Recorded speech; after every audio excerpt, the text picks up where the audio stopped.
So hello everyone, मैं आदर्श स्वागत करता हूँ आपका अपने यूट्यूब चैनल में। तो चलिए मैं सॉलिडवर्क्स को ओपन कर चुका हूँ। आज के ट्यूटोरियल में मैं आपको शीट मेटल में माइटर फ्लेंज के बारे में बताने जा रहा हूँ। तो मैं कंट्रोल प्लस एन से एक न्यू पेज सेलेक्ट कर लेता हूँ। तो आज के ट्यूटोरियल में मैं आपको माइटर फ्लेंज और लॉफ्टेड कमांड के बारे में बताऊंगा।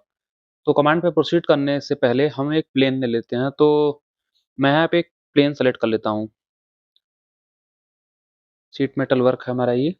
तो मैं यहाँ पे पहले प्लेन सेलेक्ट करता हूँ। मैंने टॉप प्लेन लिया, स्केच में गया मैं यहाँ से सेंटर रेक्टेंगल के ऑप्शन पे क्लिक करूंगा। यहाँ से एक सेंटर रेक्टेंगल उठाऊंगा और बिल्कुल ओरिजिन पे रख के एक रेक्टेंगल बना लूंगा। अब हमें स्केच में ही फिलेट कमांड को चूज करना है। तो यहाँ से मैं फिलेट कमांड को चूज कर लेता हूँ। रेडियस को मैं 10 वैल्यू दे देता हूँ, रेडियस की वैल्यू। और कॉर्नर पे जैसे ही प्लेस करूंगा मेरी रेडियस जो है वो बन के आएगी। मैं चारों कॉर्नर पे रख के फिलेट ले लूंगा।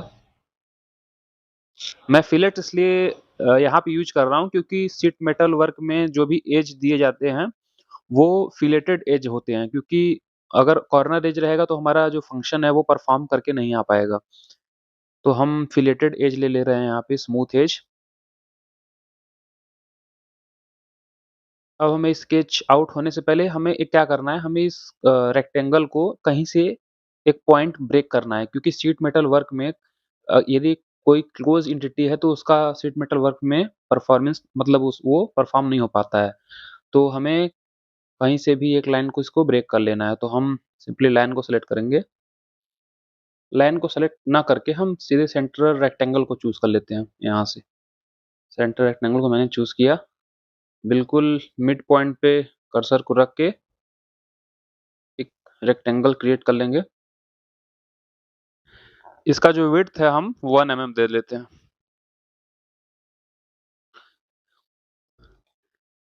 ट्रिम कमांड को चूज करेंगे हम। ट्रिम कमांड को चूज करने के बाद हम लाइन को ब्रेक कर लेंगे यहाँ से। तो मैंने यहाँ से लाइन को ब्रेक कर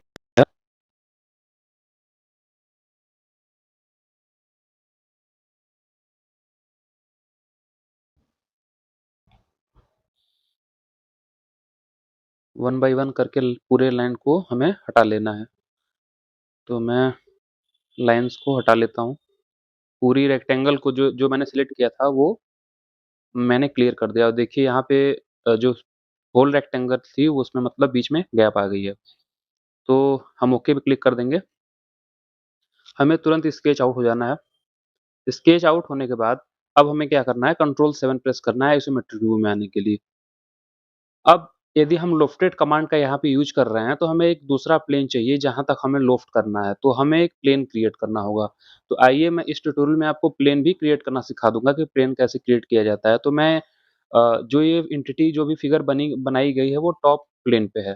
तो मैं सिंपली टॉप प्लेन पे क्लिक करूंगा। यहाँ पे एक आई का सिंबल बना होगा जिसपे कर्सर को लेके आएंगे तो वो शो ऑप्शन शो करेगा। तो मैं यहाँ पे सिंपली क्लिक कर देता हूँ जिससे आपका प्लेन जो है वो हाइड नहीं होगा।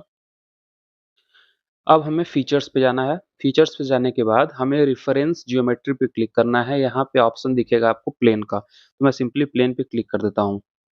अब प्लेन पे क्लिक करने के बाद हमें किस प्लेन के मतलब अबाउट में हमें किस प्लेन के मतलब सामने हमें एक प्लेन लेना है। तो हम टॉप प्लेन को चूज कर लेते हैं यहाँ से और डिस्टेंस डाल देते हैं 80 का।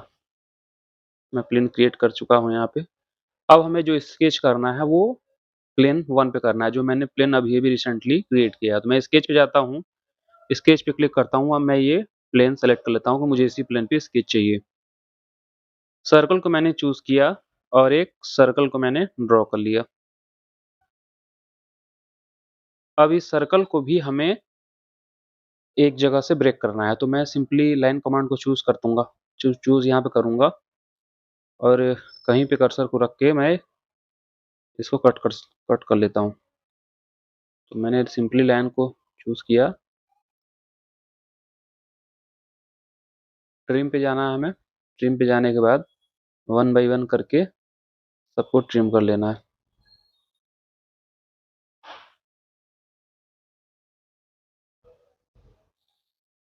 ट्रिम करने के बाद यदि हम बीच में इसको गैप दे लेते हैं तो उसके बाद हमें कमांड आउट हो जाना है। कमांड से आउट हो जाना है। मैं कमांड आउट हो जाता हूँ यहाँ से। स्केच भी आउट हो जाना है हमें। कंट्रोल 7 प्रेस करना है आइसोमेट्रिक में आने के लिए। प्लेन को हमें हाइड कर लेना है। तो मैंने यहाँ पे प्लेन को हाइड कर लिया है। अब हम चलते हैं अपने फीचर्स पे, चलते हैं अपने शीट मेटल पे। तो मैं शीट मेटल वर्क पे आता हूँ। यहाँ हमें ऑप्शन दिखेगा लॉफ्टेड बेंड का। मैं सिंपली लॉफ्टेड बेंड पे क्लिक कर लेता हूँ। अब हमें सेलेक्ट करना है स्केच। तो मैं वन बाय वन करके दोनों स्केचों को सेलेक्ट कर लेता हूँ। जैसे ही मैंने दोनों स्केचों को सेलेक्ट किया, ये मेरी जो येलो लाइन द्वारा फिगर बन के आ चुकी है। नीचे स्क्रॉल करके आप जाएंगे यदि, तो आपको यहाँ से डिस्टेंस घटाने बढ़ाने का ऑप्शन मिल जाएगा कि आप डिस्टेंस को इंक्रीज और डिक्रीज कर सकते हैं यहाँ से। रेडियस का भी ऑप्शन दिख जाता है कि फैक्टर वगैरह चेंज कर सकते हैं आप यहाँ से। तो मैं सिंपली ओके पे क्लिक कर लेता हूँ। तो मेरी जो स्केच है वो, जो शीट है मेरी, वो क्रिएट होके आ जाएगी। तो आपने देखा कि मतलब कैसे एक टू प्लेन मैंने क्रिएट किया और उसके बाद जो ये शीट थी, शीट मेटल वर्क में, वो शीट अपना क्रिएट होके आ चुकी है। तो मैं आशा करता हूँ कि आपको समझ में आ गया होगा। तो मैं अपने अगले कमांड पे चलता हूँ। तो कंट्रोल प्लस एन से मैं एक न्यू पेज ले लेता हूँ। अब हमें यूज करना है माइटर फ्लेंज। तो मैं टॉप प्लेन सेलेक्ट करूंगा, स्केच पे जाऊंगा, सेंटर रेक्टेंगल को क्लिक करूंगा, ओरिजिन पे रखूंगा और एक रेक्टेंगल को ड्रॉ कर लूंगा। ड्रॉ करने के बाद मैं सिंपली जाऊंगा शीट मेटल पे, बेस प्लेन्स के ऑप्शन पे क्लिक करूंगा और एक शीट तैयार कर लूंगा 1.2 mm की। तो मैंने एक शीट तैयार कर ली है 1.2 mm की। मैं कंट्रोल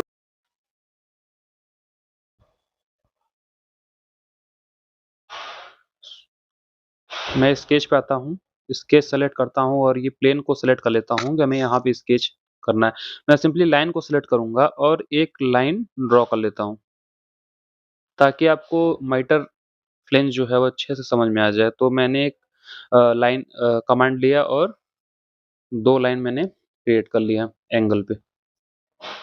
कंट्रोल 7 करूंगा मैं, स्केच आउट हो जाऊंगा यहाँ से। अब हमें सिंपली शीट मेटल पे क्लिक करना है। शीट मेटल पे क्लिक करने के बाद हमें ऑप्शन दिखेगा माइटर फ्लेंज का। तो हमें सिंपली मीटर माइटर फ्लेंज पे क्लिक कर लेना है। क्लिक करने के बाद हमें एज पे सेलेक्ट करना है कि जो जो हम स्केच बनाए थे, हमें स्केच पे सेलेक्ट करना है। तो देखिए जैसे ही मैं उस स्केच पे क्लिक करता हूँ, तो मेरी जो डबल लाइन थी, डबल प्लेन थी, वो डबल एज थी, जो वो क्रिएट होके आ गई है।